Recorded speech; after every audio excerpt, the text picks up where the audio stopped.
नमस्कार, मैं हेमंत और आप मॉलिटिक्स देख रहे हैं। यूजीसी के नए रूल्स और रेगुलेशंस कॉलेज यूनिवर्सिटीज में जाति, धर्म और लिंग के आधार पर होने वाले भेदभाव को रोकने के लिए लाए गए थे। इक्विटी कमेटी बनाई जानी थी। कमेटी में पिछड़ी जातियों की भागीदारी कंपलसरी रखी गई थी। कहीं नहीं कहा गया था कि सवर्ण इनसे बाहर रखे जाएंगे। फिर भी हिंदू एकता की हवा निकल गई। सब साफ साफ अपने रंग में दिखने लगे। फर्जी केस दर्ज कराने जाने की बातें चली। कटोगे तो बटोगे का नारा देने वाले बटना शुरू हो गए। यूजीसी बिल वापस लो। मोदी तेरी तानाशाही नहीं चलेगी, नहीं चलेगी। मोदी तेरी हिम्मतशाही नहीं चलेगी, नहीं चलेगी। UGC go back, go back, go. काला कानून वापस करो, बिल्ला बिना वापस जाओ, बिल्ला बिना मुर्दाबाद। सुप्रीम कोर्ट ने आखिर में इन नियमों पर स्टे लगा दिया है। सुप्रीम कोर्ट ने क्या क्या नहीं किया। जब आज़ादी मिली, आरक्षण की बात चली, तब सुप्रीम कोर्ट ने कहा कि आरक्षण कैसे दे सकती है सरकार, यह समानता के सिद्धांत का उल्लंघन है। अब देश आज़ाद है, सवर्ण अवर्ण सब बराबर है। सुप्रीम कोर्ट ने तो ये भी कहा कि जमींदारी कैसे खत्म कर सकती है सरकार। संपत्ति का अधिकार मौलिक अधिकार होता है। जमींदारों से जमीन छीनना संपत्ति के अधिकार का उल्लंघन होगा।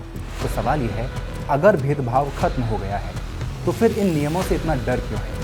अगर कॉलेज और यूनिवर्सिटी में सब बराबर है तो इक्विटी कमेटी बनने से किसे परेशानी होनी चाहिए? और सबसे ज़रूरी सवाल, क्या सच में जातिगत भेदभाव खत्म हो भी गया है या नहीं? जब से संविधान बना है, जब से बराबरी को मौलिक अधिकार बनाया गया है, तब से लेकर आज तक जातिगत भेदभाव की हालत क्या रही है? सबसे बड़ा सवाल ये है। इन सभी सवालों के जवाब देंगे, आखिरी तक बने रहिए। भारत के संविधान को बने 80 साल होने जा रहे हैं। वैसे तो हम बराबरी समानता वाले देश हैं। कागजों पर न छुआछूत है और न किसी तरह का भेदभाव है, लेकिन ज़मीनी हकीकत क्या है? आज़ादी के 80 साल बाद भी, लगभग 80 साल बाद भी, आज आप भारत के किसी गांव में चले जाएं, किसी शहर के स्कूल या कॉलेज या वहां के थाने और कचहरी में चले जाएं, तो आपका बराबरी का भ्रम टूट जाता है। छुआछूत से लेकर वो सारी कुरीतियां आज भी देखने को मिलती हैं, जिसे नकारने के लिए बड़े बड़े कवि, नेता, अफसर और जज पिछले दिनों में इकट्ठा होकर खुलकर सामने आ गए थे। संविधान का आर्टिकल 14 बराबरी की बात करता है, आर्टिकल 17 छुआछूत खत्म करने की बात करता है। लेकिन आज भी कुछ एक वही कौमें यह तय करती हैं कि कौन कहाँ पानी पी सकता है, कहाँ नहीं, कौन मंदिर जा सकता है और कौन नहीं, कौन घोड़ी पर चढ़ सकता है, कौन स्कूल में मेधावी कहला सकता है, किसको कोटा वाला या आरक्षण वाला कहा जाएगा और किसे चुप करा दिया जाएगा। ये सब अभी भी एक तबका ही डिसाइड कर रहा है।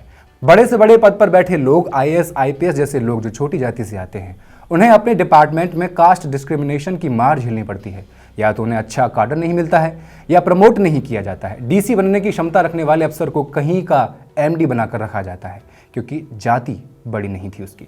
लड़ाई तो इसी स्टेट ऑफ माइंड से है। सिर्फ स्कूल और कॉलेजेस या यूनिवर्सिटीज़ में ही क्यों है, हर सरकारी और प्राइवेट दफ्तर में इन नियमों की ज़रूरत है। आज न जाने कितने लोग मजाक के नाम पर कास्ट डिस्क्रिमिनेशन का शिकार होते हैं।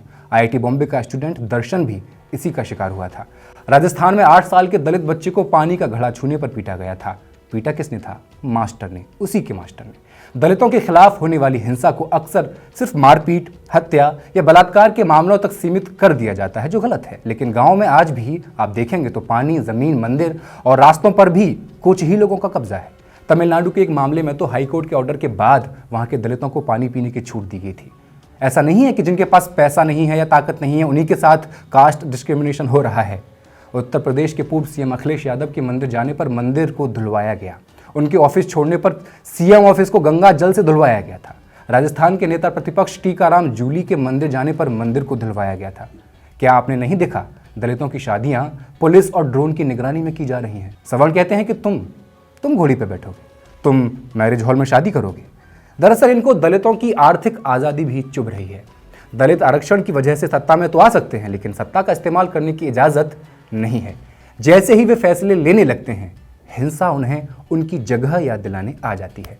आज 84 सांसदों के लिए लोकसभा में सीटें आरक्षित हैं, लेकिन ये 84 सांसद किसी काम के नहीं हैं। वरना बता दीजिए, UGC मामले में पूरा एक समाज इतना हावी हो गया, क्या इन 84 में से किसी एक की भी आवाज़ निकली थी? कास्ट डिस्क्रिमिनेशन ऐसा नहीं है कि सिर्फ गांव में है या कस्बों में है, ये शहरों में भी है, बल्कि यहाँ और बड़े स्तर पर है। वरना सोचिए, UGC के नियमों का विरोध करने वाले क्या गांव से आए थे? स्टे लगाने वाले क्या गांव और कस्बों से आए थे? बस फर्क ये है कि शहरों में जाति की हिंसा अक्सर लाठी या पत्थर से नहीं होती, थोड़ी यहाँ बदल जाती है, बड़े लेवल पर पहुंच जाती है। असल में जो डिस्क्रिमिनेशन शहर से होकर जाता है, वो गांव और कस्बों में होने वाले डिस्क्रिमिनेशन को नया रूप देने का काम करता है। आईआईटी जैसी जगहों को जातिवाद से मुक्त माना जाता है, लेकिन 2023 में आईआईटी बॉम्बे का दर्शन सोलंकी का मामला देखिए। कितनी बार उसे कहा गया, अरे तू तो आरक्षण लेकर यहाँ आया है, कोटा लेकर यहाँ आया है। बेंगलुरु यूनिवर्सिटी में 10 दलित प्रोफेसर्स ने प्रशासनिक पदों से इस्तीफा दे दिया क्योंकि उन्हें लगातार भेदभाव का सामना करना पड़ रहा था। एक दलित आईएएस और आईपीएस अफसर को तबादले और प्रमोशन में भेदभाव झेलना पड़ता है। शहरों के प्राइवेट सेक्टर में भी ऐसे ही नियमों की जरूरत है। रिसर्च बताती है कि एक ही योग्यता होने के बावजूद दलित नाम वाले उम्मीदवारों को इंटरव्यू के लिए बुलाया ही नहीं जाता या बहुत कम बुलाया जाता है। यह गांव और कस्बों की तरह कोई गाली नहीं दी जाती, कोई मारपीट नहीं की जाती। यहाँ पूरा का पूरा करियर बदल दिया जाता है या खत्म कर दिया जाता है। अगर गांव और शहर में होने वाली जाति हिंसा को सिर्फ सामाजिक समस्या मान लिया जाए तो तस्वीर अधूरी रह जाती है। 2014 के बाद देश के राजनीतिक माहौल में एक साफ बदलाव नजर आया। सनातन धर्म और संस्कृति की रक्षा जैसे शब्द सार्वजनिक बहस के केंद्र में आ गए। देखने में यह धार्मिक या सांस्कृतिक बहस लगती है, लेकिन इसके भीतर जाति का पुराना ढांचा पूरी ताकत से मौजूद है। जब जाति आधारित भेदभाव पर सवाल उठाया जाता है तो उसे तुरंत हिंदू विरोधी या परंपरा के अपमान के रूप में पेश कर दिया जाता है। कहा जाता है, अरे हिंदू हो, जातियों में मत बटो, बटोगे तो कटोगे। जब कोई दलित सत्ता हासिल करे, प्रशासन में बड़े पद पर जाए या न्यायपालिका में ऊंचे पद पर पहुंचता है तो उसे एक विचारधारा के दुश्मन के रूप में देखा जाने लगता है। इसका सबसे बड़ा उदाहरण देश के मुख्य न्यायाधीश पर हुआ हमला था। अदालत की एक टिप्पणी जो पूरी तरह संवैधानिक दायरे में थी, उसको सनातन का अपमान बताकर एक व्यक्ति ने जज पर जूता फेंक दिया। इससे भी ज्यादा डरावनी बात यह थी कि इस घटना के बाद सोशल मीडिया पर जातिगत और नस्लीय गालियों की बाढ़ आ चुकी थी। सोशल मीडिया आज जाति हिंसा का एक नया मैदान बन चुका है। यहाँ न तो पुलिस का डर है, न समाज का संकोच। दलितों के खिलाफ नफरत, गालियां और धमकियां खुलेआम यहाँ फैलाई जाती हैं। ये डिजिटल नफरत सिर्फ शब्दों तक सीमित नहीं रहती, बल्कि जमीनी हिंसा के लिए एक माहौल तैयार कर देती है। जब किसी संवैधानिक पद पर बैठे व्यक्ति को उसकी जाति के आधार पर निशाना बनाया जाता है और उसे सजा नहीं मिलती है जिसने निशाना बनाया है, तो ये संदेश नीचे तक जाता है, ऊपर से नीचे तक, कि यह सब चलता है, नॉर्मल है।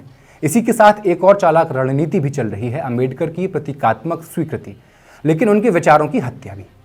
अंबेडकर की तस्वीरें, मूर्तियां और भाषण हर जगह दिखते हैं। हर दफ्तर में बाबा साहब की तस्वीर मिल जाती है। दिखावे के लिए उन्हें सम्मान देने की होड़ लगी रहती है, लेकिन उनकी विचारधारा का प्रबल समर्थन करने वाली पार्टी बहुजन समाज पार्टी का रुख देखिए। मायावती कह रही हैं कि यूजीसी को सभी वर्ग के लोगों से सलाह मशविरा करना चाहिए था।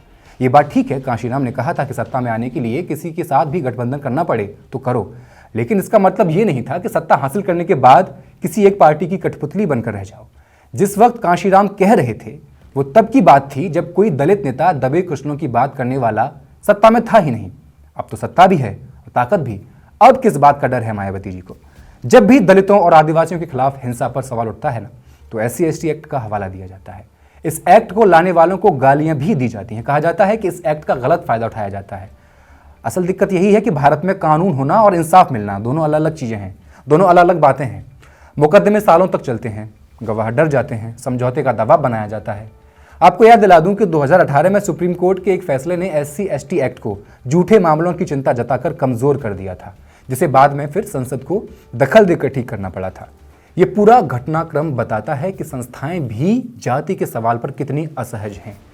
इस पूरी पड़ताल से एक बात साफ होती है, जाति हिंसा सिर्फ कुछ लोगों की क्रूरता नहीं है, बल्कि एक पूरे सिस्टम की मिली भगत से चलने वाली व्यवस्था है। गांव में ये लाठी बनकर दिखती है, शहर में ताने बाने बनकर, विश्वविद्यालयों में चुप्पी बनकर, सोशल मीडिया में नफरत बनकर और सत्ता में संरक्षण बनकर। ये एक ही कहानी के अलग अलग अध्याय भर हैं। आज ये सवाल नहीं है कि दलितों और आदिवासियों को सहानुभूति चाहिए या नहीं चाहिए। सवाल ये है, क्या उन्हें बराबरी का नागरिक माना जाएगा कभी या नहीं। जब एक दलित बच्चा पानी पीने की कोशिश में मारा जाता है या देश का मुख्य न्यायाधीश अपनी जाति की वजह से निशाने पर आता है, तो ये सिर्फ व्यक्तिगत त्रासदी नहीं होती है। बाकी आपका क्या ख्याल है, हमें कमेंट सेक्शन में लिखकर ज़रूर बताएं और मॉलिटिक्स को सब्सक्राइब कर दें। बहुत बहुत शुक्रिया।